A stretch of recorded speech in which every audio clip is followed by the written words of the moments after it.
A few days later, after finalizing all the necessary arrangements, I packed my bags and left my in-laws' house. Before leaving, I informed my mother-in-law of my departure and bowed to her out of respect. With a smirk, she looked at me and said, "You've been a terrible wife and an even worse mother from start to finish."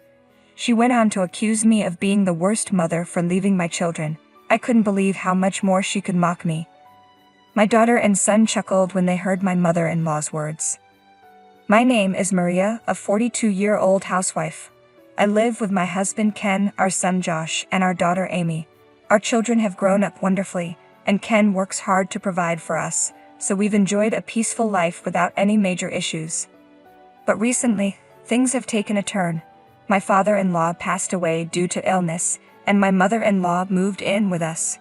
Ken, being her only son, felt guilty about leaving her alone and decided to bring her into our home without discussing it with us first.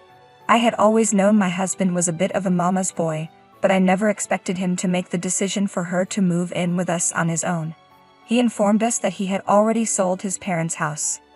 "Do you expect me to abandon my mother when she has nowhere else to go?" he said with an air of finality that left me with no choice but to agree. From that moment on, it was honestly a nightmare. My mother-in-law had never liked me, and now she seized every chance to criticize me. "Maria, what kind of seasoning is this?" she'd snap. "Oh, I'm sorry. I'll be more careful," I apologized. "And I don't like greasy food," she continued. "Well, the kids are growing, and Ken likes fried food too," I explained. "Then make a separate meal for me." "Unless you want me to eat unhealthy food and die early," she said, her tone sharp. "No, it's not that, but it would cost more and be a bit of a hassle," I replied, trying to stay calm. "That's where your skills should come in. Ken earns enough, so why don't you manage the finances better? And as for the hassle, you're just spoiled. When I was your age, I took care of everything myself, no matter how hard it was.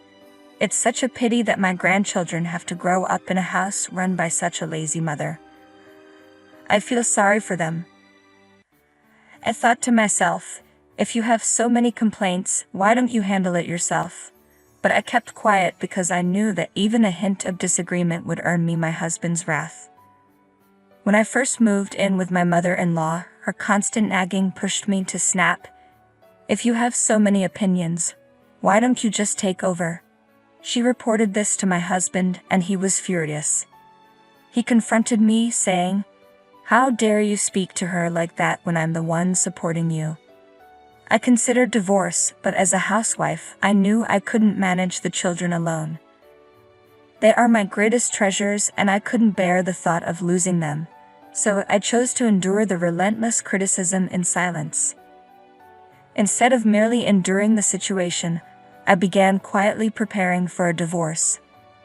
I applied for jobs at various companies while my mother-in-law watched over me at home. Only one company offered me a part-time position, but thanks to my previous experience as a bank clerk, I secured a clerical job at a bank.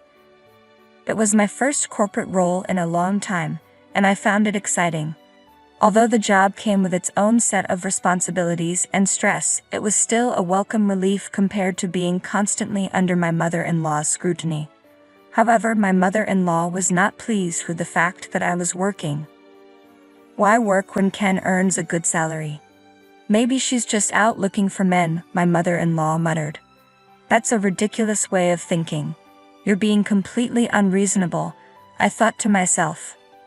While Ken does earn a decent salary, having his mother living with us has increased our expenses, so we can't afford everything as comfortably as before. Despite this, my mother-in-law insisted that I give her an allowance to ensure I wasn't spending money on other men. When I refused, explaining it wasn't feasible, she reported it to my husband. That night, when Ken came home from work, he was furious. He shouted at me, just as he had done before. "Are you having an affair?" he demanded. "Huh? I'm not," I protested. "That's what my mother said. She claims you're using your part-time salary to support other men. I'm not doing that. Why do you believe your mother's lies? Be quiet. If you're innocent, then give her an allowance to prove it. Oh no. At that moment, my mother-in-law walked in with a smug expression. $500 a month, she declared. That much, I gasped. That's what my mother says, so just give it to her, Ken insisted. In the end, I was overwhelmed by their combined pressure. I had to hand over most of the money I earned from my part-time job to my mother-in-law as an allowance. As if that wasn't bad enough, my mother-in-law took it a step further and told the children, "Your mother is a terrible adulterer," with a smug grin. Even junior high school kids understand what that means, and it was deeply unfair to lie to them like that.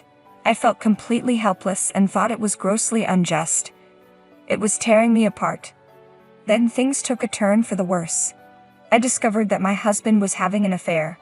Despite his suspicions of my infidelity, he was the one being unfaithful. This was the breaking point for me. They say that when you hit your limit, you just explode. I couldn't stand another moment with these people, so I immediately went to get the divorce papers.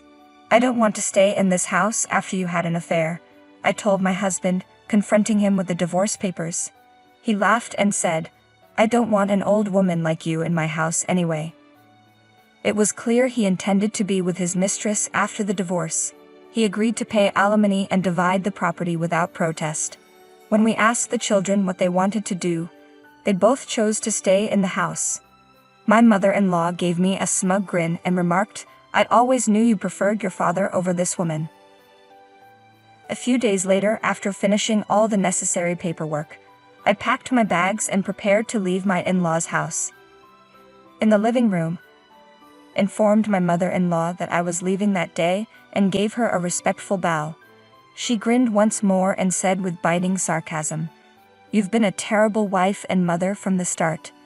Then she added, "You're such a horrible mother for leaving your children." I couldn't believe how much more she could mock me. My daughter and son actually laughed when they heard my mother-in-law's comments. "Even the children are laughing at you. What a pathetic mother," she sneered. Actually, the children had chosen to stay here, so I wasn't abandoning them. "Oh, I see. So now you're just a sad woman left behind by her children," she retorted. "Well, say what you want, but remember, you're responsible for everything at home from now on." "Don't worry about that," I replied. "Unlike you, I can handle it all." "I see. Well then, I really must be going now," I said, and with that, I left my in-laws' house for good. I moved back to my parents' house and threw myself into work. I requested to switch to full-time and took the necessary tests to become a permanent employee. Fortunately, I succeeded in securing a full-time position. Now I can support the kids and have a sense of stability, while my mother-in-law must be feeling the strain. Sure enough, about 3 months after I left, my mother-in-law reached out. "Hey Maria, I need your help." "What's wrong?" I asked. "I have to take Josh to and from his soccer games, and help out at the summer training camp. On top of that, I have to prepare his lunchbox early each morning for practice and wash his dirty uniforms every day. Amy goes to cram school every day too, so I have to drive her back and forth. And I'm doing all the housework by myself. Ken says he's too tired from work to help out," she complained. "Well, if you're just going to complain, I'm hanging up now," I said. "Wait. I'm calling because I need your help, Maria. Sorry, but I'm already divorced. This isn't my concern anymore." "Please don't say that.